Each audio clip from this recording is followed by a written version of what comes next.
მოდი მოусმინოთ მამუკა მდინარაძეს. მარიამ ლაშხის შვილს 2 წლის ბავშვს დღესო ფსიქოლოგები ჭირდება, ეს არის თქვენთვის სასაცილოდ ასაგდები ამბავი?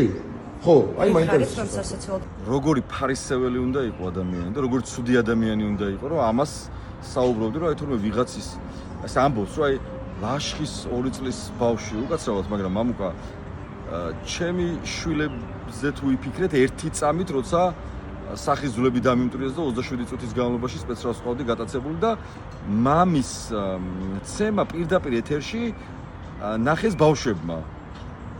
13 და 15 წლის ბავშვმა ნახა აი ეს ფოტო, ეს მდგომარეობა მამის და თუ მოიკითხეთ ოდესმე ვინმემ მათი ფსიქოლოგიური, ფსიქიკური მდგომარეობა და ისინი რა დღეში იყვნენ და არიან და როგორ ცხოვრობენ ასეთი ზეწოლის პირობებში, აი ოდნავ თუ გაგიფიქრეთ.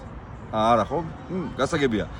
ჩემს გარდა, ჩემზე რო არ ვისაუბრო, აი ამ ფოტოებზე ჩემი საუბრის პარალელურად რომ საზოგადოება ხედავს. აი ამ ადამიანებს თქვენი აზრით არც შვილი ყავთ, არც დედა, არც ახლობელი, არც პატარა ბავშვი ვინმე, ანუ არავის არ ყავს შვილი? ანუ ამ ადამიანებისთვის და ამ ადამიანის ოჯახის წევრებზე არ ვცელდება შენი ეგ რიტორიკა, რომ აი თურმე ლაშხს ვიღაცამ რაღაცა უთხრა და ანუ ჩვენი შვილები არ არიან?